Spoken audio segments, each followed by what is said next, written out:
ഏത് ക്ലേശങ്ങളിൽ നിന്ന് വീണ്ടെടുക്കാൻ പോകുന്നവൻ. പക്ഷേ ഏറ്റവും വലിയ ക്ലേശം എന്താണ്? നിത്യക്ലേശമല്ലേ, നരകമല്ലേ. അതിൽ നിന്ന് വീണ്ടെടുപ്പിന് വേണ്ടി നിനക്കെന്ന് വില ചോദിച്ചുകൊണ്ടിരിക്കുകയാണ്. അമ്മ ആ വില പൂർണ്ണമായി കൊടുത്തതുപോലെ നീ ഒരിക്കലും എന്തെങ്കിലും നിസ്സാര കാര്യങ്ങൾ ജീവിതത്തിൽ നിൻ്റെ പ്രതീക്ഷകൾക്കെതിരെ സംഭവിക്കുമ്പോൾ ദൈവത്തിൻ്റെ മേൽ നീ കണ്ണുയർത്തരുത്. എന്താ കാര്യം എന്നറിയാവോ?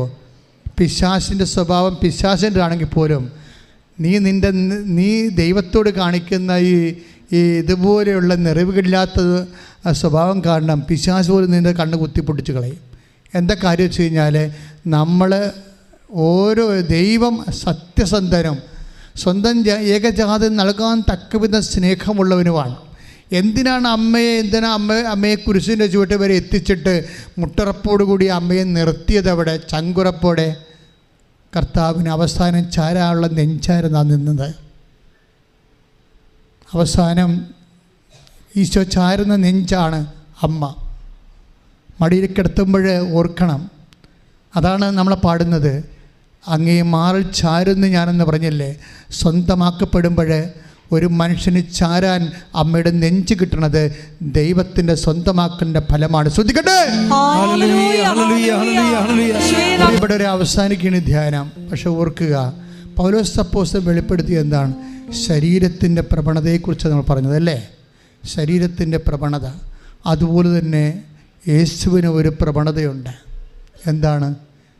നമ്മളെ സ്വന്തമാക്കുക എന്നുള്ളത്. ശരീരത്തെ എന്ത് പ്രവണതയുണ്ടോ അത് പിശാച് നമ്മളെ സ്വന്തമാക്കും. നിൻ്റെ കുരിശിനെ നീ അക്സെപ്റ്റ് ചെയ്യുമ്പോൾ ആത്മസംയമനത്തിലൂടെ ഇത് വചനത്തിന് ദാസരായി മാറുമ്പോൾ ദൈവം നിന്നെ സ്വന്തമാക്കും.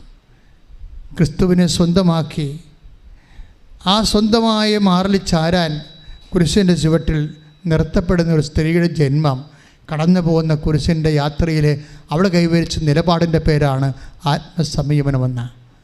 ഒരു പരാതിയില്ലാതെ, പരിഭവമില്ലാതെ, ഇതാ കർത്താവിൻ്റെ ദാസി അങ്ങയുടെ വചനം പോലെ എന്നാൽ നിറവേറട്ടെ എന്ന് മംഗളവാർത്തയിൽ പറഞ്ഞത് അന്ത്യം വരെ പറഞ്ഞുകൊണ്ട് നിൽക്കുന്ന അമ്മയാണ് വിശുദ്ധ വാരത്തിൻ്റെ ഏറ്റവും വലിയ ദൈവത്തിൻ്റെ മുഖം. ശ്രദ്ധിക്കട്ടെ.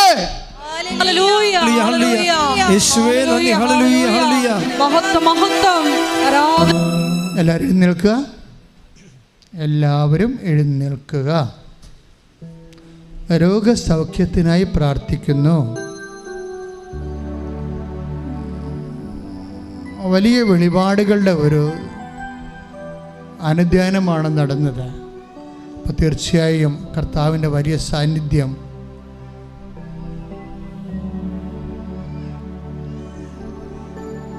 അനുഭവത്തിലൂടെ നമ്മൾക്ക് അവകാശമാകാൻ പോകുന്ന സമയമാണിത്.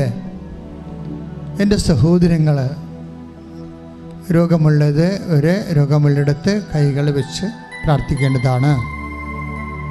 അച്ഛൻ പ്രാർത്ഥിച്ചുകൊണ്ട് ഇരിക്കുക. അപ്പോൾ നിങ്ങൾ കൈകൾ മാറ്റി, നിങ്ങളുടെ രോഗമുള്ളിടത്തെല്ലാം കൈകൾ മാറ്റി വെച്ചുകൊണ്ട് പ്രാർത്ഥിക്കണം. ഓൺലൈനിലുള്ളവർ അതുപോലെ തന്നെയാണ്. സ്വന്തമായി രോഗമില്ലെങ്കിൽ ബന്ധുക്കൾക്ക് വേണ്ടി പ്രാർത്ഥിക്കാം. ഒരു ബന്ധവും ഇല്ലാത്തവർക്ക് വേണ്ടിയും പ്രാർത്ഥിക്കാം. നിങ്ങൾ രോഗികളെ കാണാൻ പോയ രോഗികൾക്ക് വേണ്ടിയും പ്രാർത്ഥിക്കാം. നന്നായി ശ്രദ്ധിച്ചു വരട്ടെ. ശ്രദ്ധിക്കട്ടെ. ഹല്ലേലൂയ. കർത്താവേ, നിന്റെ ഉന്നതമായ നാമത്തിന് സ്തോത്രം ചെയ്യുന്നു. കർത്താവേ, നിന്റെ വിശുദ്ധ പൗരോഹിത്യത്തെ മഹത്വപ്പെടുത്തണമെന്ന് പ്രാർത്ഥിക്കുന്നു. കർത്താവേ, സഭയിലുള്ള സാന്നിധ്യം പ്രകടമാക്കണമെന്ന് പ്രാർത്ഥിക്കുന്നു. ഈശോ, നിന്റെ വിശുദ്ധമോ അനധികരം അസ്ഥികളിൽ വെക്കണമെന്ന് പ്രാർത്ഥിക്കുന്നു. അസ്ഥി വേദനയുള്ളവരെ, അസ്ഥി കുരുക്കളുള്ളവരെ, അസ്ഥി ഉന്തി നിൽക്കുന്നവരെ, അസ്ഥി പൊട്ടിപ്പോയവരെ, അസ്ഥി ഉണങ്ങാത്തവരെല്ലാം കർത്താവ് കാല് നഖം മുതൽ കർത്താവ് ഉച്ചവരെ തലയോട്ടി വരെ അസ്ഥിഭാഗങ്ങൾ കർത്താവിൻ്റെ തിരുമുറിവാർന്ന് വലത് കർത്താവ് സ്പർശിക്കപ്പെടട്ടെ. ദൈവത്തിൻ്റെ ശക്തി ഒഴുകട്ടെ. കർത്താവ് കണ്ണിന് കാഴ്ചക്കുറവുള്ളവരെ സ്പർശിക്കണമേ. ചെവിക്ക് കരുവുള്ളവരെ സ്പർശിക്കണമേ. അഡിനോയിഡുകാരെ സ്പർശിക്കണമേ. മൂക്കിൽ ദശ വളരുന്നവരെ സ്പർശിക്കണമേ. വായിൽ കർത്താവ് തൊണ്ടവേദനയുള്ളവരെ സ്പർശിക്കണമേ. വായിൽ ക്യാൻസറുള്ളവരെ സ്പർശിക്കണമേ. ചെവി അടഞ്ഞുപോയവരെ സ്പർശിക്കണമേ. ചെവിക്ക് കേൾവിയില്ലാത്ത സ്പർശിക്കണമേ. ദൈവത്തിൻ്റെ കണ്ണ് ചൊരിയട്ടെ. തൊണ്ടയിൽ തൈറോയിഡുള്ളവരെ, ടോൺസൈറ്റ് ഉള്ളവരെ, ക്യാൻസറുള്ളവർ സ്പർശിക്കണമേ. കർത്താവിൻ്റെ നെഞ്ച് സ്പർശിക്കണമേ, ശ്വാസകോശങ്ങളെ സ്പർശിക്കണമേ, അടിവയറ്റിൽ സ്പർശിക്കണമേ, ഉദരത്തിൽ സ്പർശിക്കണമേ. കർത്താവ് കരളിൽ സ്പർശിക്കണമേ. കർത്താവ് രോഗങ്ങൾ, സിസ്റ്റുകൾ, നീർക്കെട്ടലുകൾ, യേശുവെ മാംസ വളർച്ചകൾ, പേശി തളർച്ചകൾ, തറവാദ രോഗങ്ങൾ, പേശിവാദ രോഗങ്ങൾ, ആമവാദങ്ങൾ, ഉള്ളംകാലം അത് ഉച്ചവരെ യേശുവിൻ്റെ നാമത്തിൽ മാരക രോഗങ്ങൾ മാറിപ്പോകട്ടെ, ശുദ്ധിക്കട്ടെ.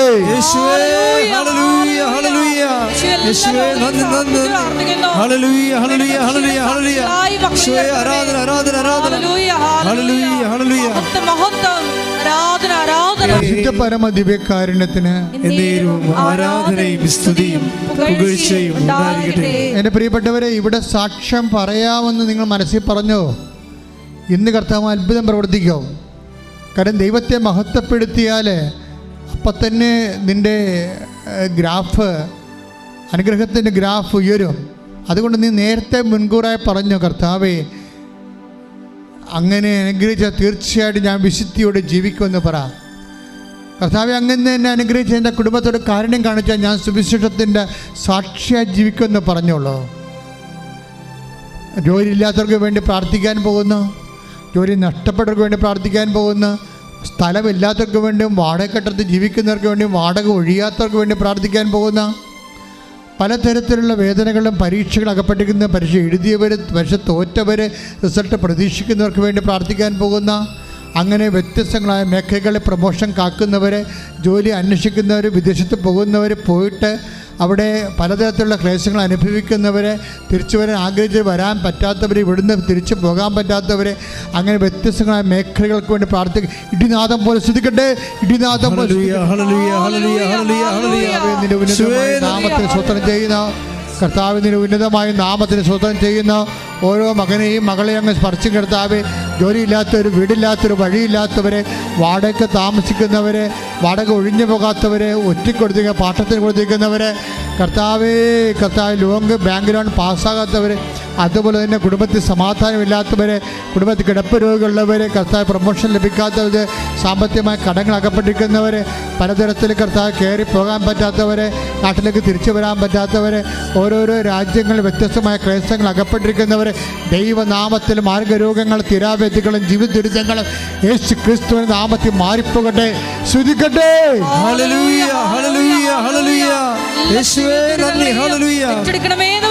മൗനമായി പ്രാർത്ഥിക്കേണ്ട സമയമാണ്. ഇരുന്ന് പ്രാർത്ഥിക്കുക. പക്ഷേ അറിയിപ്പിൻ്റെ സമയമാണ്. അതുകൊണ്ട് നിങ്ങൾ മൗനമായി ഇരുന്ന് പ്രാർത്ഥിക്കുക.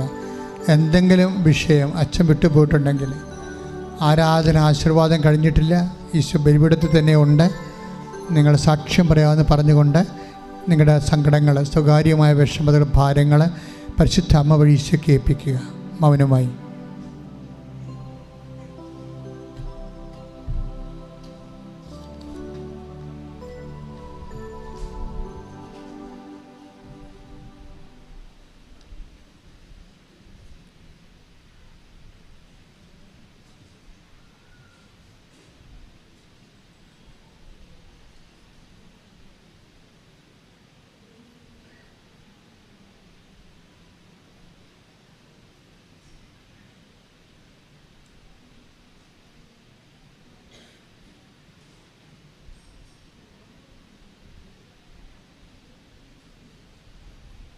ഒരിക്കൽ കൂടി നമ്മുടെ എല്ലാ നിയോഗങ്ങൾ, ഉടമ്പടിയിൽ വെച്ചിരിക്കുന്ന വിഷയങ്ങളും ഉടമ്പടി പുതുക്കി സമർപ്പിച്ചിരിക്കുന്ന എല്ലാ വിഷയങ്ങളും പരിശുദ്ധതയും മാതാവിൻ്റെയും മധ്യസ്ഥതയിൽ ദിവ്യകാരുണ്യ സന്നിധിയിൽ സമർപ്പിച്ചുകൊണ്ട് നമുക്ക് മൗനമായിട്ട് പ്രാർത്ഥിക്കാം. പരിശുദ്ധ അമ്മയുടെ പ്രത്യക്ഷീകരണത്തിൻ്റെ സാക്ഷികളായി ഞങ്ങളെ ഉയർത്തണമേ എന്ന് പ്രാർത്ഥിച്ചുകൊണ്ട് ശിരസ് നമിച്ച് നമുക്ക് ദിവ്യകാരുണ്യനാഥൻ്റെ ആശീർവാദം സ്വീകരിക്കാം.